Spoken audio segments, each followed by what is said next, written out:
নমস্কার বন্ধুরা, আমি মৌ। আমার রান্নাঘরে আপনাদের সকলকে স্বাগতম।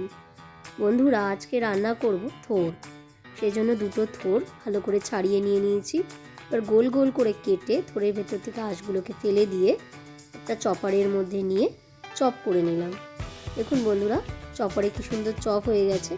যেসব নতুন বন্ধুরা রয়েছেন তারা, যারা থোর কাটতে পারেন না, তারা যদি এইভাবে থোরটাকে কেটে নেন তাহলে কিন্তু অনায়াসেই থোরের ঘন্ট খাওয়া যায়।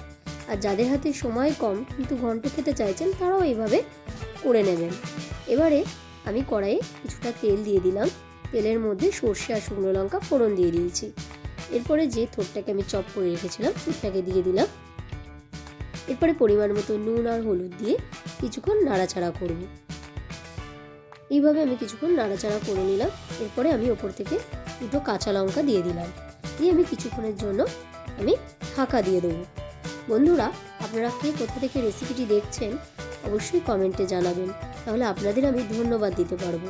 আর রেসিপিটি ভালো লেগে থাকলে লাইক, কমেন্ট, সাবস্ক্রাইব করতে কিন্তু ভুলবেন না। এরপরে আমি ঢাকনাটা তুলে দিলাম, দিয়ে এর ওপরে আমি একটু চিনি অ্যাড করলাম। দিয়ে আবার কিছুক্ষণ নাড়াচাড়া দিয়ে আবার আমি ঢাকা দিয়ে দেবো থোরটাকে সিদ্ধ হওয়ার জন্য।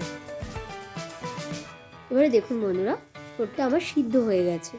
এরপরে আমি গ্যাসটা বাড়িয়ে দিয়ে ভালো করে ভাজা ভাজা করব। বেশ কিছুক্ষণ ভেজে নিয়েছি। এরপরে আমি উপর থেকে একটু ধনেপাতা দিয়ে দিলাম।